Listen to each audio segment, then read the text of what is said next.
This podcast is not for the overly sensitive, the terminally optimistic, or anyone who thinks dating in your 50s is a whimsical romantic comedy. Listener discretion is advised. If your profile pic doesn't include a shirt, maybe stay off the apps. Girls Can Tell with Trent Erickson. Welcome back to Girls Can Tell. I'm Trent, and today we're diving deep into people who go out looking for fights, biases, and injustices, and surprise, find exactly what they're hunting for. Grown-ass adults in their 50s still dressing like they did when they had to sneak in to see risky business in the theaters. The absolute chaos that I hear on police and fire scanners in Chicago, straight from the source, not some hyped-up report you're going to get on the 11 o'clock news. And a quick PSA about street smarts, plus a nod to our homeless listeners who are out there making it happen in the streets harder than most. Have a seat. We've got a lot to cover. All right, let's start with the mindset thing.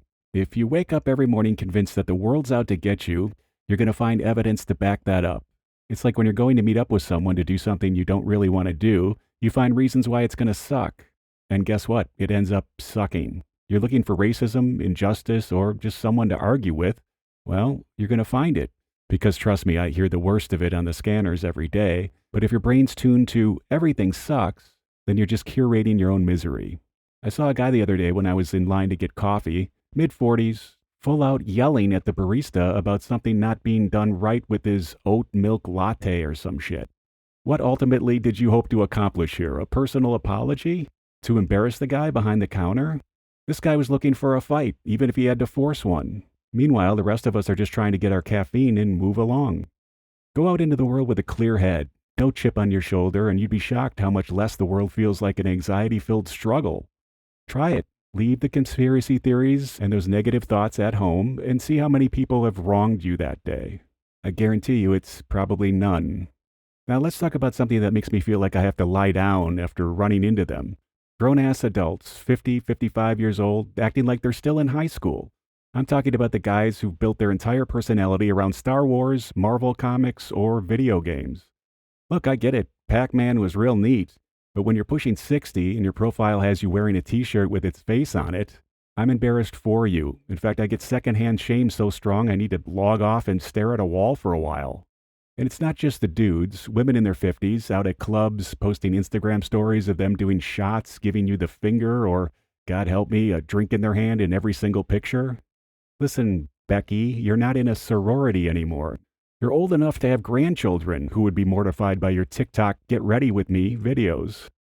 I saw a profile the other day, woman, 52, bio says, living my best life, with a picture of her in a leopard print crop top, duck lips, and a solo cup in hand.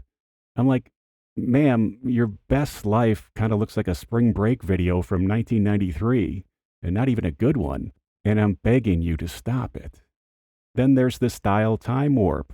People rocking the same haircut or clothes they had in college. You know the type of guy with a mullet he's been nursing since Frankie Goes to Hollywood was on the radio. And a woman still squeezing into those low-rise jeans that haven't been in style since like dial-up internet was around. I saw a dude the other day, early 60s, in full skater garb. Vans, baggy cargo shorts, and a Thrasher hoodie. He looks like he's about to drop in with a gray ponytail and receding hairline flowing behind him. Quite a look. It's like folks hit their mid-20s and said, well, it's not going to get any better than this, and just stopped evolving. Here's a rule. You get one thing. One. Neck tattoo? All right, cool. But don't add ear gauges and a lip ring. Face piercing?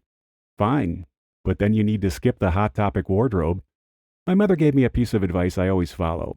When you're about to leave the house, take one thing off.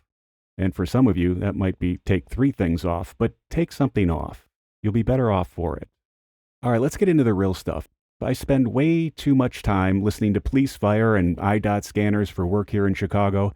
And let me tell you, the chaos is beyond anything you imagine or hear on the news. This isn't the polished, biased crap that you're going to see on the 6 o'clock news. This is the raw, unfiltered reality I hear every single day.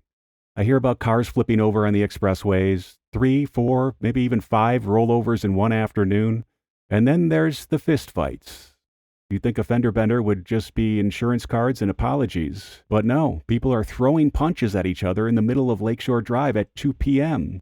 Who has that kind of energy on a Wednesday anyway? Police constantly sprinting from call to call. Could be a bar fight, then next you go to a shoplifter and someone with a gun, then someone waving a machete in a Wendy's parking lot because their fries were cold. Seriously, it happens all the time. Firefighters aren't pulling people out of apartment buildings that are burning while too busy dealing with drunks who think it's a good time to argue about parking in front of a hydrant. And the 911 operators? Saints. They're calming people down at their most hysterical moments. Everything from gunshot wounds to my neighbor's kid keeps kicking my mailbox. Just the other day, a call comes in. Woman is complaining to 911 that her Uber is 10 minutes late. Now, there's so many things wrong with that, I don't even know where to start. You don't obviously need to be wasting 911 calls on something so trivial. But they've got to remain calm through it all. Meanwhile, there's a 3-car pileup 2 blocks away from this woman, but they're too busy taking this person's call about the Uber driver. These responders are holding themselves and the city together with sheer willpower. They deserve a damn medal. Living in a big city like Chicago should come with a rule book that nobody seems to hand you when you move here. First of all, don't engage with any strangers on the street. Now, I know it sounds harsh, but it's about survival. People from the suburbs roll into the city and start saying hi to everybody who they see like it's a Hallmark Christmas movie. Stop it. Criminals, and I hear this on the scanners constantly, use that friendliness as a way in. They ask for money, directions, or just start chatting you up to get close to you.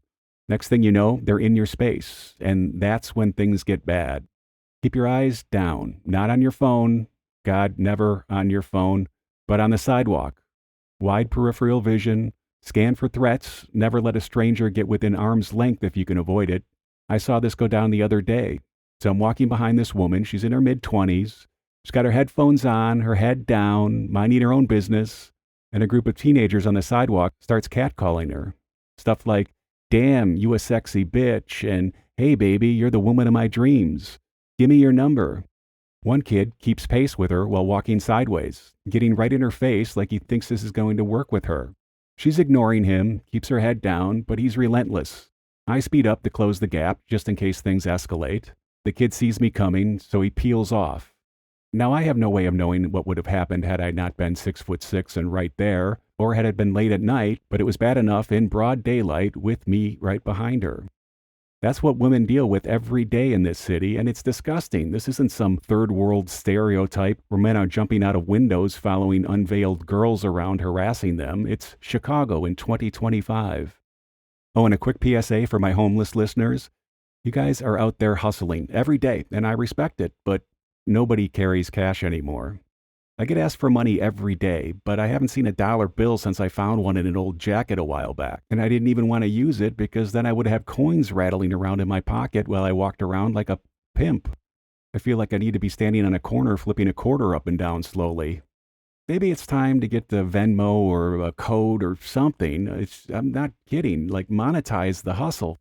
Go digital, folks. And let's wrap this up with a piece of advice I got when I was a kid, and it's stuck with me ever since. Act like you've been there before. Now, I think that's an old Vince Lombardi quote, but I'm not positive. Regardless, this was a guy named Chaz who told me at a rock show when I was 12 years old. Basically, it's don't be a spaz. Whether you're meeting a celebrity, starting a new job, or just navigating through life, play it cool. I learned this the hard way at my first rock concert when I was 12. The band, Dame. The venue, I don't know, some dumpy place in Waukesha, Wisconsin.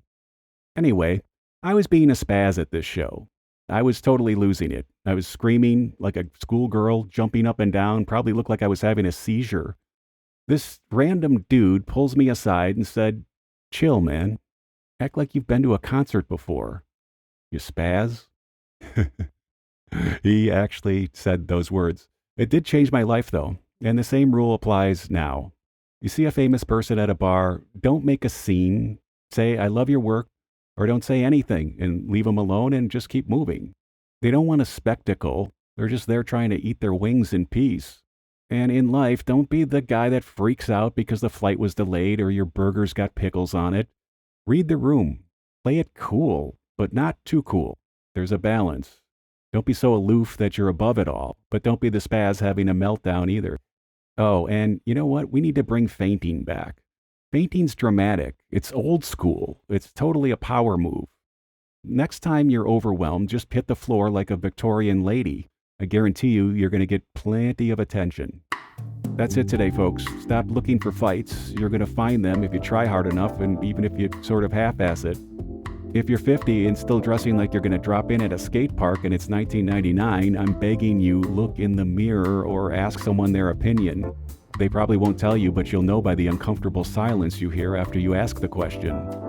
Shout out to the first responders, keeping Chicago from turning into some lawless country. And to my homeless listeners, keep grinding, but maybe get a PayPal or something.